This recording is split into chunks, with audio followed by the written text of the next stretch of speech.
Hey, awesomes. All right, welcome to this video about how to write the discussion and the conclusion section for your APA research paper. Now recall that we just got done with our results, right? We said exactly what the results are, right? For our primary and our secondary research, we have only given just the results, okay? Try not to get into discussing those results or analyzing those results. Now it's time for us to do that, right? And so there's kind of two things we need to talk about here when it comes to discussions. Oftentimes, or sometimes, a discussion section is the last section of an APA research paper. And then the conclusion is kind of assumed as the last paragraph. I like to split them up. And how I've learned how to do that and how I feel like is the easiest way to kind of wrap our heads around this is to think about discussion as the past and the present, all right, when it comes to our research. And then a conclusion is making that segue from the present and then moving us into the future, all right? So when we think about this, I think about the discussion section. I want to just tease out the main, most salient, most significant results, right?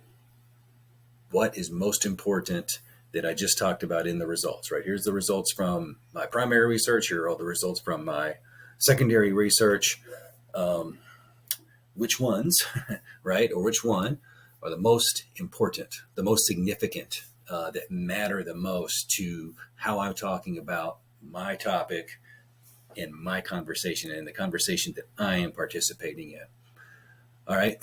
So as I say here, we want to reveal those things, and then we want to think about presenting these more of in a why fashion than a what, because we don't want to just simply restate everything that we just talked about, that we just went over in our results section. Now we want to tease out maybe one or two of those things, and we want to make sure we present it in aspect of either maybe look back to our research question to answer a why, right? Or get to providing certain reasons as to why those things are salient, why those things are uber important, right? All right. So as I provided my sample down here, right, I go back to my research questions. All right. So of course, now this was for my dissertation, so there were kind of a few, right? So after I recap my research questions, I say the results indicate that rhetorical affordances of personal stories create right? So I give the quick result. Perhaps these stylistic components work together to enforce the reality of community, and then I give the why, right? Why it's really important. And of course, my last note, most importantly of all, these results are from attendees and in their own words. And that was important in mine because mine was based on a methodological study. All right. So it was important to note that difference and why that was so important. Okay. So I'm talking about the past, right? I'm talking about here's what the results that I found previously, right? Yesterday. Okay. That's why they're important in this moment, right? So presently I have these results, and the reason that they are important is because A, that they are from them, right? And B, it shows this quality of story, and I give the three most important aspects of those, of course, that I took several pages to go over: connectable, conversational, and as I say here, even most importantly of the three is confessional. All right, so that's my discussion, right? Typically a discussion, maybe a paragraph or two. We're not looking for a super long discussion, right? We want to boil it down. What the take the most important result thingies, right? Because you want to leave your audience with just as, I don't want to say as little as possible, which now you're kind of hitting home your main point, right? What's the big, I don't say the big idea, right? But what is your most important thing that you're doing with all this, okay? Then, now that you have your most important whys, right? You've got your analysis, if you will, etc. Now, mine was actually technically I think 3 paragraphs. So this is the first paragraph of it. There's one more paragraph that just kind of go a little deeper into the why. For the conclusion, I don't say this is straightforward, but now that you have these results, now we're kind of really getting into, okay, so what? All right, you told us how you did it with methods. You told us what your results were.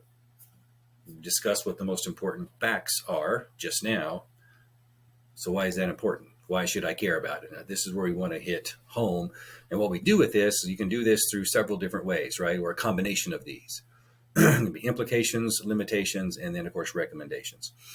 Now, implications, going to be implications for every single study that we talk about, right? What are the implications? The implications seem to show that what we thought once was is not anymore, right? It could look differently, especially if you're doing more of an analysis. If you're doing more of an argumentation, you would have implications that probably segue more into some recommendations. Okay, my argument clearly demonstrates that we need to do X, right? Based on the significant findings I just shared with you in my discussion section, the conclusion is clear, right? Here's what needs to be done, right? It's kind of a call to action. Also, within this, we talk about the limitations of your study because no study is perfect, right? So while I surveyed or I studied, so in my case, my limitations of my study was I was only able to talk to 25 people, right? My dissertation time did not allow for me to talk to 2,500 people or 250 people or even 30 people. 25 was the number I got, and that 25 is the number I had to work with, right? Now, it'd be unfair to extrapolate that and to say, okay, this means these results, this major finding that I think is important, right, doesn't necessarily mean it applies to all, right? The limitation is it's just a small sample. But I can make inferences, right? And here's what needs to be done, right? My recommendation is we need to do studies like this and talk directly to attendees of megachurches and more megachurches, right? Plain and simple. The implications of that, the reason we thought previously or have thought up to this point, up to today, up to the present, why we think people are attending megachurches, I don't think is true, right? So I'm casting a little doubt on current research, right? And thinking about now, okay, so future research, right, might not completely dispel past research, right? But it also could give us reason to believe that there are other reasons, right? The main thing that's missing is the voices of the attendees. They're not present in a lot of the research or in any of the research for that matter, okay?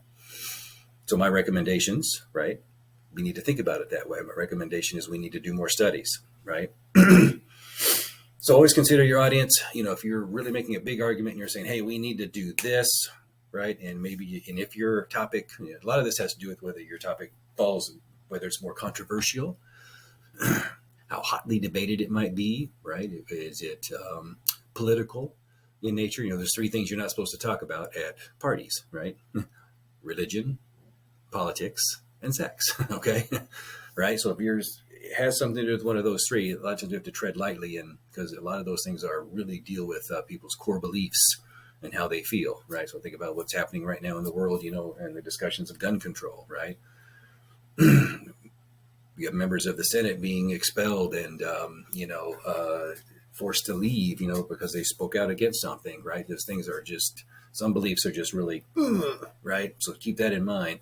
So even as you present things that you feel staunchly about, that you feel really strong about, depending on your topic and depending on your audience, think about how to make sure you gently, perhaps hand that information out. You don't want to, try not to turn anybody off, if that makes sense. So in your conclusion, either with a recommendation or here's where we should go from here, in a way, is kind of how I think about it. You don't have to do, these are not necessarily in any particular order. I oftentimes start with the implications of my research. This is just how I do it. My implications are this, right? I have discovered this thing, right? I uncovered this thing, right? And the implications mean this for the field or for this topic, for what we're talking about at hand right now, research into megachurches. These are the implications. It could cast doubt. We could find out more. There are other, actually richer reasons why people are attending a megachurch. Granted, I'm going to segue into limitations. Granted, limitations, I only spoke to 25 people. I understand that, right? I get it. But it does present something that we haven't been thinking about as perhaps a potential observation that it's not just what we think when we look from afar. That is why, even in the limitations of my study, now I'm segueing into recommendations, within those limitations, though, it does tell us and give us hope that we find out perhaps even other cool, rich things. It might not just be story, rhetorically, right? It could be something, it could be a host of other reasons.